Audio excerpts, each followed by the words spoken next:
Why do we have a criminal justice system where somebody who is known to be a terrorist threat, is a convicted terrorist, is out on the streets just 14 months after being convicted? Well, we shouldn't, and that's why the Prime Minister in November was very clear that he would take steps to correct that. 2 weeks ago, the Home Secretary outlined a package of measures to tackle this issue, including longer sentences, an end to automatic early relief, and a wholesale review of our licensing regime, which is the part that looks at what happens when convicted offenders are released or about to be released from jail. And the Prime Minister committed that would be part of a new bill, a counter-terrorism bill, that would happen in the first 100 days of us taking office.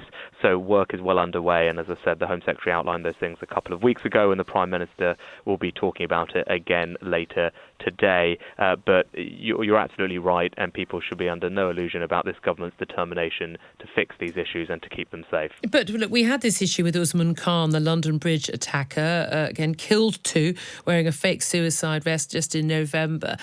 Now, the argument then was, well, his case wasn't covered by the new laws, the new restrictions that had been brought in. But we were told that there were some 200 terrorists who'd been released onto our streets, and they were going to be all urgently looked at, and if necessary, some would be taken back back into jail if they were considered to be a threat. This man was convicted under a Conservative government and released under a Conservative government after 10 years in power. Is it not time that this government takes responsibility for these people?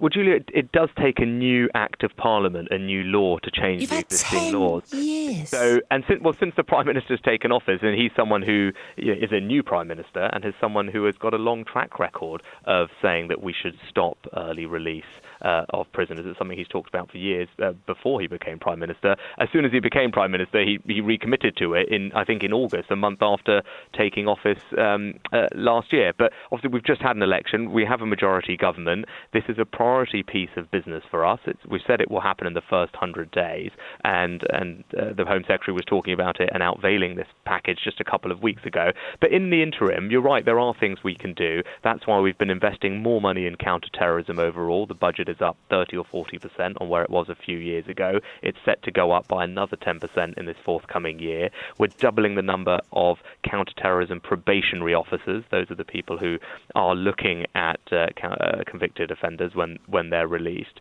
And as you said, the Justice Secretary reviewed all the cases outstanding of people who had been released or were due to be released to make sure that we were on top of that. Well, clearly you weren't on top of that. This is something that requires legislation to fix properly, which is why it will be a priority piece of legislation. Yeah, look, I understand you're not a majority government. I understand that. Lots of people might say, "Oh, it's knee-jerk, and we shouldn't, we shouldn't make policy like that." But this isn't knee-jerk, is it? Because yesterday the police were saying this is an isolated incident. It's not isolated. We have these incidents regularly now. I'm surprised they even make it to the front page anymore, frankly. Same with knife crime and this inability to deal with this. But you know as well as I do, and you are Chief Secretary to the Treasury now, that actually we have seen massive cuts to our criminal justice system that have and to our prison system and to probation, the privatisation, a lot of those things. Most of the extra recruits we're trying to get now into the police, into probation and into prison officers are simply going to replace some of those who've been lost in recent years.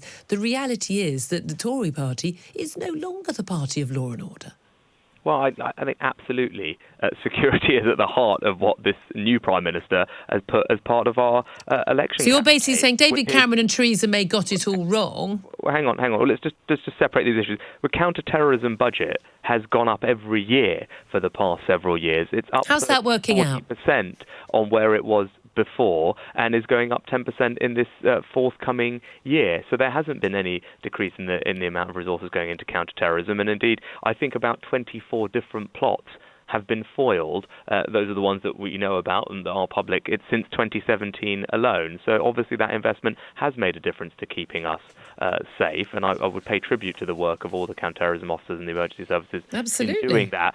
But going forward, we are committed to recruiting 20,000 new police officers. 6,000 of those will be in place over this first year. Extra money has gone into the Home Office to deliver that. £750 million was outlined at the end of last year as part of our spending review. That's something that I helped put in place as part of that spending review. The Home Office budget is going up at the fastest rate it's gone up in 10 years, and we're toughening up sentencing and investing in our prisons as well to build 10,000 new prison places. So wherever you look at it across the criminal justice system, investment is going in.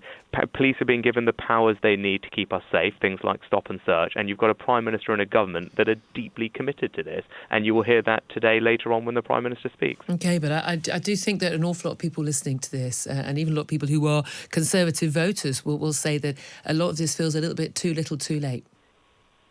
Well, as I said, the counter-terrorism budget has been going up every year, but we have counter-terrorism budget.